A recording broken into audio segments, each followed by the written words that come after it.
Semangat pagi insan-insan PTSSI. Kali ini, kita akan masuk ke tema ketiga, yaitu cyber security terhadap komputer dan internet.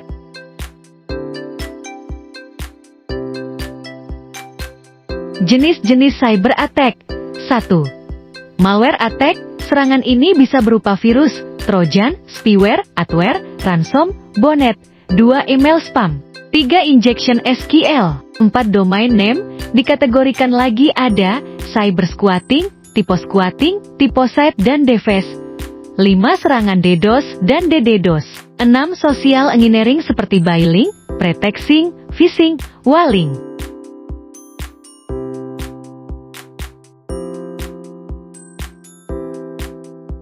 Indonesia sendiri memiliki tingkat kesadaran keamanan siber yang rendah. Berdasarkan Laporan Nasional Cyber Security Index pada 2022, skor indeks keamanan siber Indonesia sebesar 38,96 dari 100 poin. Angka ini menempatkan Indonesia pada peringkat ketiga terendah di antara negara-negara Group of 20.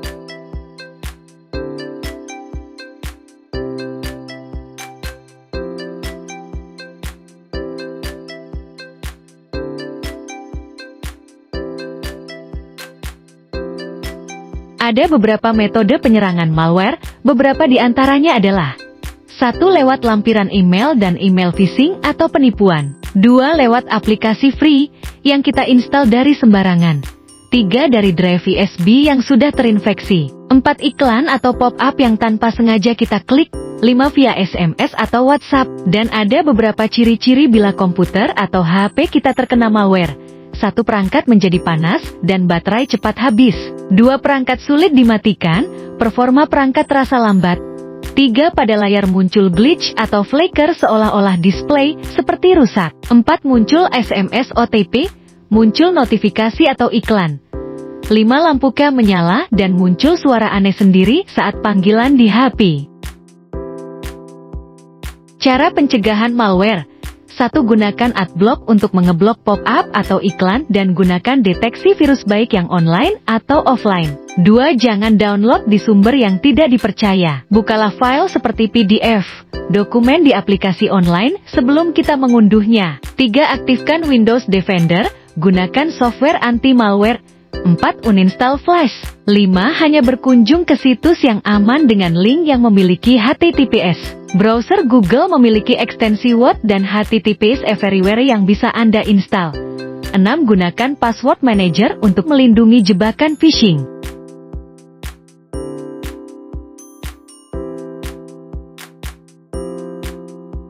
Tujuh. Memeriksa penggunaan memori CPU menggunakan Task Manager. 8. Hindari untuk tidak mengklik link yang mencurigakan. 9. Berhati-hatilah dalam membuka email yang meminta informasi pribadi. 10. Selalu pastikan keamanan aplikasi atau file yang ingin kita download. 11. Waspada terhadap tautan mencurigakan melalui email atau pesan instan. 12. Update selalu sistem operasi Anda. Contoh aplikasi yang mungkin Anda butuhkan, seperti Adblock, password generator, deteksi virus online, dan anti-malware.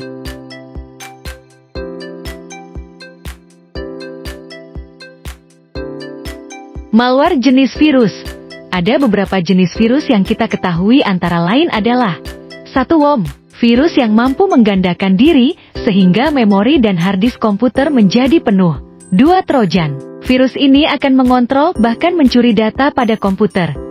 Kita bisa menggunakan software bernama Trojan Remover untuk antisipasinya. 3. FAT virus. Virus ini menyerang FAT atau File Allocation Table yang terdapat pada drive komputer. Apabila file kamu terkena virus FAT, maka file akan disembunyikan oleh virus sehingga seolah-olah dokumen tersebut menghilang. 4. Memory Resident virus. Jenis virus akan menginfeksi memori RAM komputer, efeknya performa komputer kamu akan jadi sangat lambat. Kamu bisa memasang Smadaf atau Avast pada komputer kamu. 5. Makrovirus. Jenis virus ini menyerang file yang bersifat makro seperti PPT, Excel, dan Doc. Umumnya, virus makro seringkali didatangkan melalui email. 6. Multipath virus. Biasanya virus ini bersembunyi di dalam RAM dan menyerang sistem operasi pada program tertentu. Terkadang, beberapa aplikasi tidak akan bisa dibuka karena terserang virus ini. Cara mengatasinya, defrag hard disk dan scan komputer dengan antivirus secara teratur.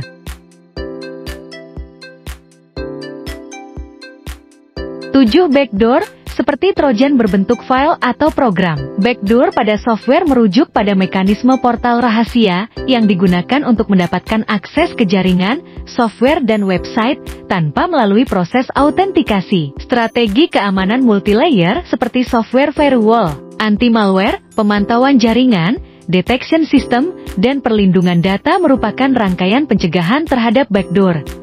8. Rogue, meniru program antivirus dan memberikan peringatan palsu telah ditemukannya virus pada perangkatmu. Tujuannya agar korban membeli dan mengaktifasi program antivirus palsu ini. 9. Rootkit, jenis malware yang dapat menyembunyikan keberadaan program, proses, data, atau sistem operasi yang berjalan pada komputer. 10. Companion virus, jenis virus ini dapat mengganggu data-data pribadi pemilik komputer dan bersembunyi di dalam harddisk sehingga sulit untuk dideteksi. Companion virus mampu merusak ekstensi file menjadi format data palsu. 11. Directory virus, jenis virus ini dapat menginfeksi semua dokumen berekstensi exe. Apabila kamu menggunakan perangkat dengan OS Windows, kamu perlu waspada karena semua file dengan ekstensi exe akan error atau hilang tanpa sebab ketika sedang dijalankan. 12. Spyware, satu jenis malware yang secara diam-diam memata-matai dengan tujuan mencuri data pribadi.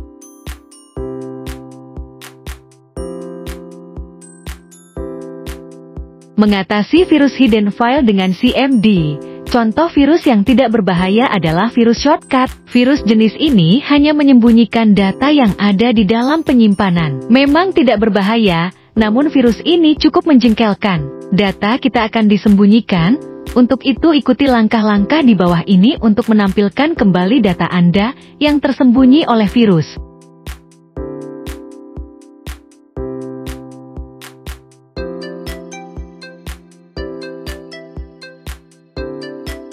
Perhatikan selalu grafik kinerja pada Task Manager Windows. Di sini saya beri contoh terjadi peningkatan memori karena serangan virus Trojan yang bernama WAP. Virus ini terdeteksi oleh antivirus P-Hunter. Task Manager ini bisa menjadi tool Anda untuk melihat apakah ada anomali di komputer Anda.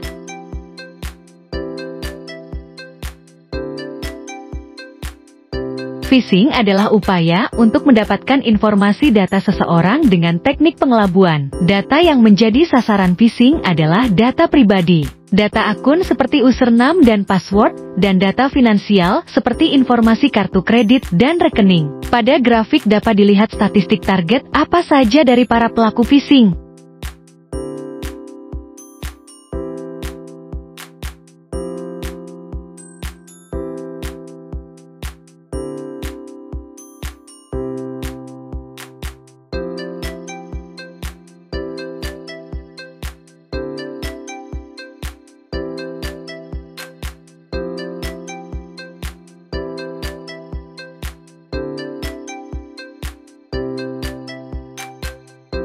Jenis-jenis phishing antara lain.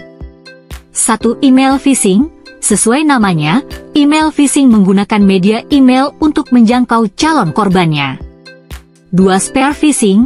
Jenis phishing yang menarget calon korban tertentu. Biasanya, teknik ini dilakukan setelah beberapa informasi dasar calon korban dimiliki, seperti nama dan alamat. 3. Walling phishing. Phishing yang menargetkan individu yang memiliki kewenangan tinggi di suatu organisasi, misalnya pemilik bisnis, direktur perusahaan, manajer personalia, dan lainnya. 4. Web phishing, upaya memanfaatkan website palsu untuk mengelabui calon korban. Website untuk phishing akan terlihat mirip dengan website resmi dan menggunakan domain yang mirip. Hal ini disebut domain spoofing. Untuk nomor 2 dan 3 bisa juga dikategorikan dalam social engineering attack.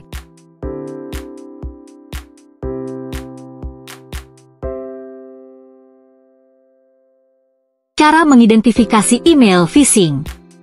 1. Hyperlink. Pada email phishing biasanya agak aneh nama domainnya. 2. Tata bahasa pelaku phishing, biasanya buruk atau tidak formal. 3. Biasanya Anda diarahkan ke situs web yang tidak aman atau tidak standar HTTPS. 4. Emailnya tidak ada logo perusahaan resmi. 5. Pelaku kadang memaksa kita untuk klik tombol. 6. Jika Anda amati bahwa alamat email Anda ada dalam kategori pengirim dan bukan penerima, maka itu adalah tanda pesan email palsu.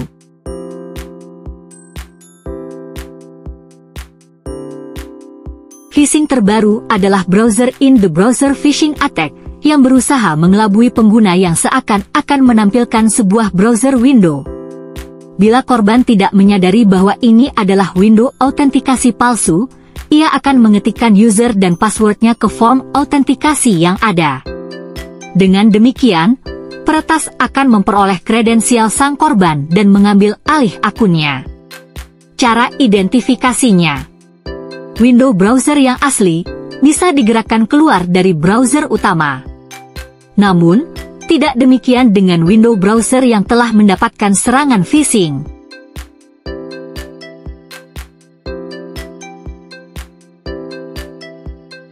Apa itu password manager? Password manager berfungsi untuk menyimpan nama pengguna dan kata sandi untuk berbagai website atau aplikasi. Fungsi dari password manager antara lain: 1. Mempermudah penyimpanan password. 2. Mencegah pencurian informasi. 3. Membuat password yang kuat. 4. Memiliki akses password di berbagai perangkat. Ada banyak aplikasi password manager, Anda tinggal cari dan pilih menurut selera Anda. Salah satu fungsi password manager. Password manager akan menampilkan kredensial pengguna untuk situs web yang asli. Pada situs web palsu, password manajernya mengenali bahwa ini bukanlah website asli. Oleh karena itu, ia tidak menampilkan kredensial yang bisa dipakai.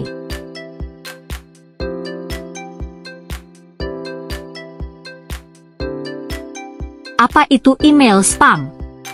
Email spam adalah pesan yang masuk ke kotak email Anda secara tidak diundang. Jadi, Anda tidak tahu siapa pengirimnya. Berikut adalah beberapa penyebab yang memungkinkan Anda jadi penerima email spam. 1. Alamat email Anda didapat secara acak. 2. Terjadi kebocoran data atau data breach. 3. Alamat email Anda dijual oleh pihak tak bertanggung jawab. 4. Spammer berasal dari daftar kontak relasi.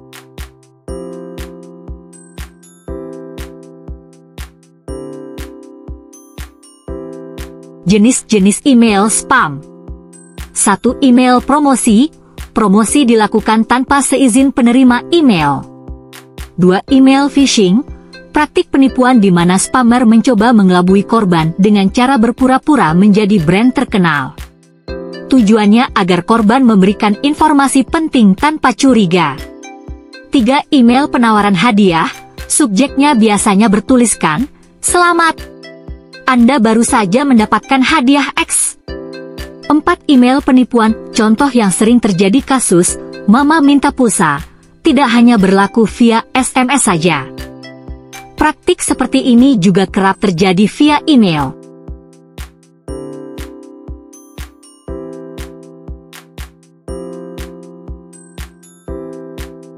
Cara mengantisipasi email spam. 1. Hati-hati saat mempublikasikan alamat email Anda. 2. Jangan pernah buka email spam. 3. Gunakan email hosting dengan fitur anti-spam andalan. 4. Segera tandai email misterius sebagai spam.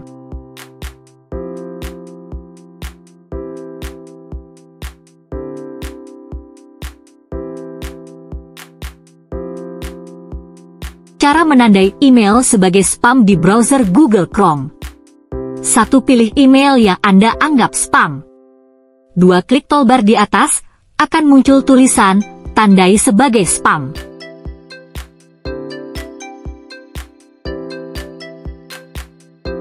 Apa itu WHOIS? WHOIS adalah sistem yang memberikan informasi tentang pendaftaran nama domain dan IP address. Melalui informasi ini, Anda akan tahu siapa pemilik sebuah website. Di sini saya coba masukkan alamat SSI link.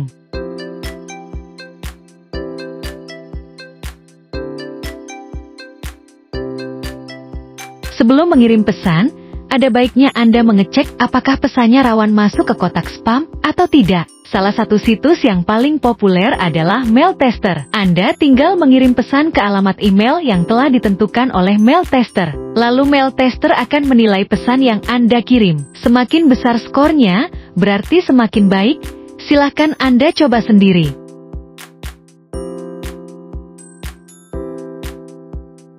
Ransomware, salah satu jenis malware yang dikirim peretas untuk mengunci dan mengenkripsi komputer milik korban. Lalu, peretas meminta uang tebusan untuk memulihkan aksesnya.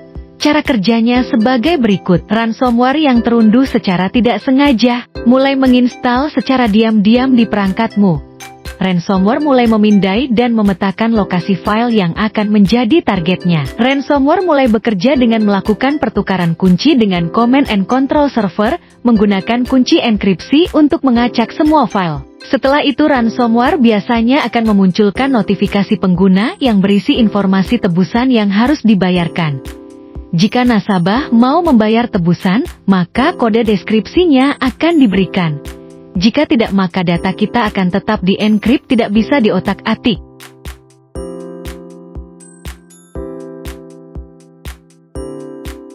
Jenis-jenis ransomware. 1. Encrypting ransomware, yaitu ransomware yang menginfeksi perangkat dengan cara mengenkripsi file maupun folder penting yang ada di perangkat korban. Contohnya, ransom WannaCry yang populer. 2. Locker ransomware. Ransomware jenis ini bekerja dengan mengunci akses korban ke perangkat, seperti keyboard, mouse, dan monitor, contohnya WinLocker dan Reveton.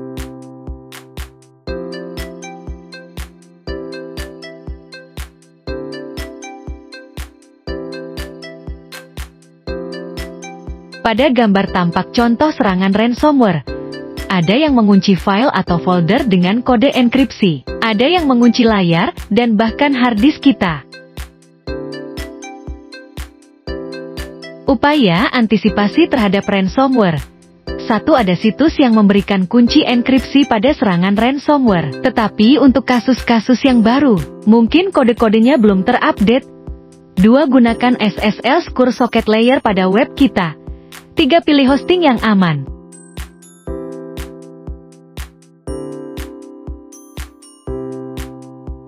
Situs tempat deskripsi tool dari ransom, Anda bisa pelajari lebih jauh, meskipun tidak semua serangan ransomware ada solusinya di sini.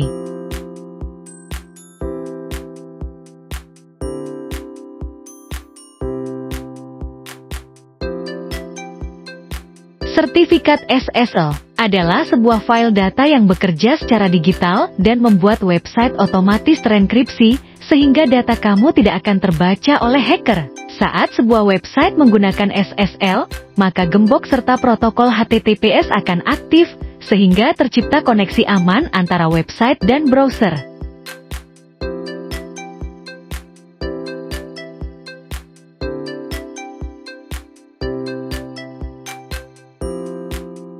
Perbandingan web dengan sertifikat SSL dan yang tidak.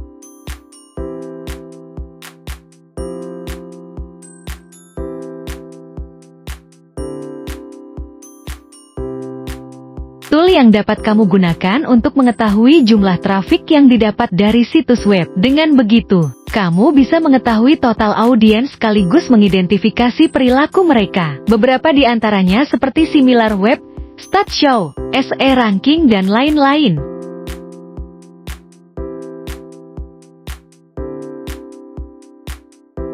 Keylogger adalah satu serangan spyware, yaitu metode peretasan yang dilakukan dengan cara merekam aktivitas keyboard komputer secara diam-diam. Tujuannya adalah untuk mendapatkan user ID dan password nasabah.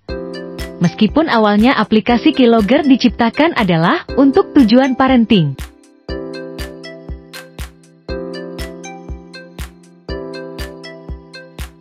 Salah satu aplikasi Keylogger yang terkenal yaitu Revel Keylogger.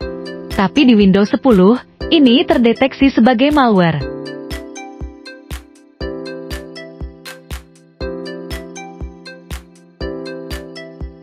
Keylogger juga ada pada ekstensi browser Firefox.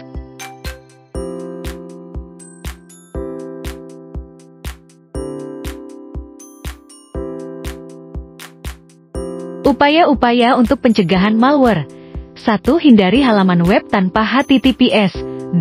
Hindari download file atau aplikasi dari situs yang tidak resmi. 3. Aktifkan firewall dan antivirus. 4. Hindari iklan dan tautan mencurigakan, serta waspada terhadap email asing. 5. Backup data secara rutin. 6. Gunakan jaringan yang aman dan sertifikat SSE.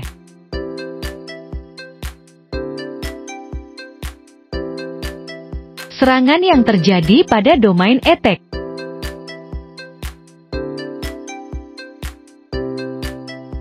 Serangan yang terjadi pada domain antara lain. 1. Cyber squatting adalah penyerobotan nama domain. Kejahatan cyber ini mengacu pada praktik membeli nama domain dari brand-brand besar dengan maksud untuk mengambil keuntungan. 2. Typo squatting, yaitu kejahatan dengan membuat domain plesetan atau typo. Misalnya kasus Bank BCI.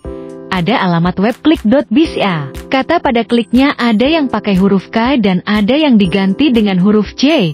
3. Typo site atau deface adalah sebuah kejahatan yang unik dan umumnya korban tidak menyadari.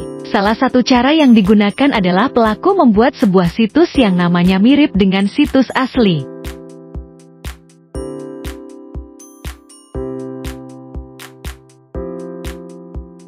Kasus typo site yang pernah terjadi di Bank BCA.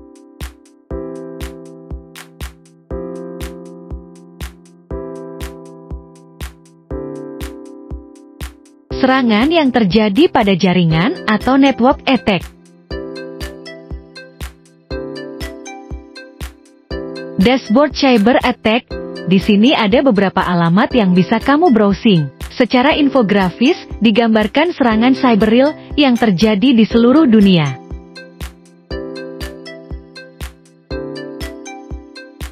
Serangan DOS atau Denial of Service dan DDoS atau Distributed Denial of Service adalah jenis serangan siber berupa banyaknya permintaan yang ditujukan pada suatu sistem, sehingga mengakibatkan sistem overload dan tidak dapat diakses.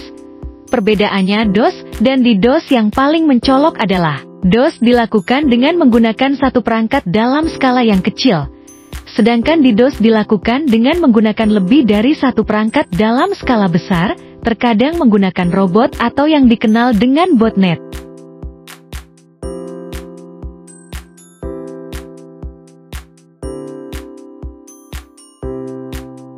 Sniffing jaringan adalah tindak kejahatan di mana pelaku melakukan penyadapan dalam suatu jaringan internet dengan tujuan untuk mencuri informasi.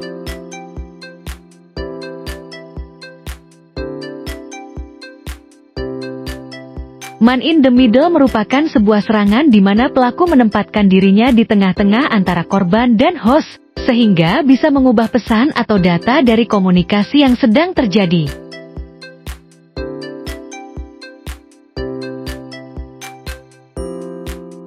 Cross-site scripting, sebuah kejahatan cyber di mana si pelaku melakukan injeksi sebuah skrip atau coding ke dalam sebuah aplikasi, dan skrip tersebut akan bekerja dengan target mencuri data atau informasi.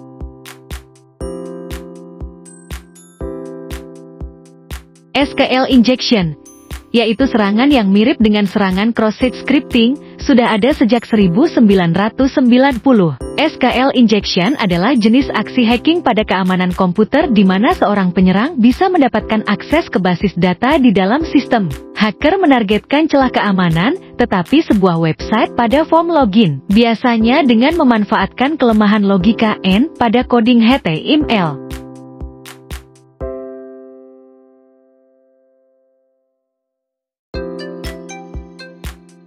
HTTPS Everywhere adalah sebuah extension pada browser seperti Chrome dan Firefox. Dengan ekstensi HTTPS Everywhere, Anda dapat meningkatkan keamanan penjelajahan web Anda dengan memastikan bahwa Anda selalu terhubung melalui koneksi aman saat mengunjungi situs web yang mendukung HTTPS. Jika ada web yang tidak aman, akan muncul notifikasi.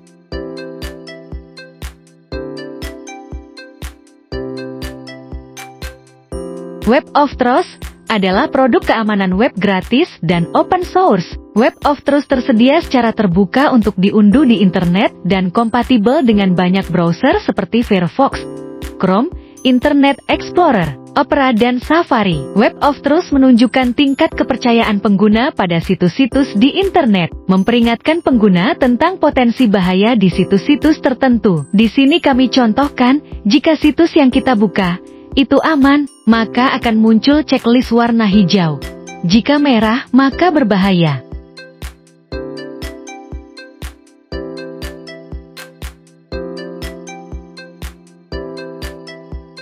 Sampai di sini dulu pelajaran untuk session ketiga mengenai cyber security. Semoga ada manfaatnya. Tetap semangat dan terima kasih.